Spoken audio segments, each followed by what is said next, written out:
ስህተት ሊኖርባቸው ይችላል ካልከኝ አለመጠቀም ነው። አዎ እኛ ደግሞ ስህተት ካለበት ደግሞ ቤተክርስቲያን ስህተቱን እያረመችው እንጠቀምበታለን። ለዚህ ነው እኮ የምልህ ስህተት ሊገኝበት ይችላል ብለህ ጥርጣሬ ካለ ከመጽሐፍ ቅዱስ ውጪ ሆኖ ጥርጣሬ የሚያመጣ ከሆነ ዋም ገነ ዩዝት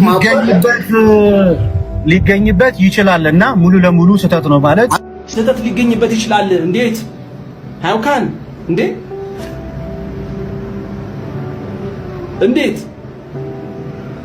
እንዴት መጽሐፍ ቅዱስ እውነት ሆኖ ሳለ መጽሐፍ ቅዱስ ትክክል ነው ብለኸኝ ሳለ መጽሐፍ ቅዱስ አይሳሳትም ብለኸኝ ሳለ መጽሐፍ ቅዱስ ሊሳሳት አይችልም ካልከኝ በኋላ ገድላትና ድርሳናት ግን ሊሳሳቱ ይችላሉ ካልከኝ ግን እኔ ገድል ብዬ አልጠራቸውም ማለት መጽሐፍ ቅዱስ አይሳሳትም ካልከኝ በኋላ ገድላትና ድርሳናት ሊሳሳቱ ይችላሉ ካልከኝ በፍጹም ገድል ብዬ ልቀበላቸው አልችልም። ሰዎች እንዲቀበሏቸው አክሴፕት አላደርግም ወይንም አድቫይስ አላደርግም። እዩካይ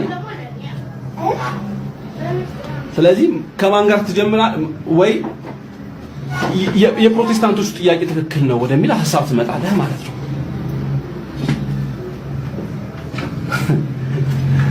መጽሐፍ ቅዱስ ሃይማኖት ነው ይላል። እሺ ገድልስ ስትለው ሃይማኖት አይደለም ከየት የመጣ ንግግር ነው? ገድል ሃይማኖት ካልሆነ ታዲያ ምንድን የሃይማኖት ማጽኛ ነው ትምንዋል? አንዳንዶች ቋንቋ ፍልስፍና ያስቀኛል ጌታ ከየት እንደሚያመጡት እኮ ነው መብራር ገድል መጽሐፍ ቅዱስ ሃይማኖት ሊልና መጽሐፍ ቅዱስ ስትላቸው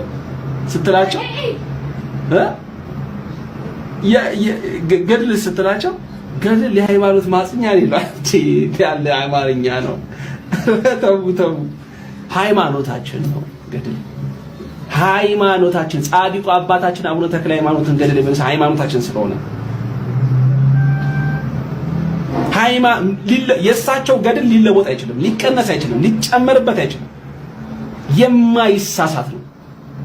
የማይሳሳት ነው ምን ገድል የጻድቁ አባታችን አቡነ ተክለ ሃይማኖት ገድል የእናታችን የሰማዕቷ ቅድስት አርሴማ ገድል ሊሳሳት የማይችል ነው።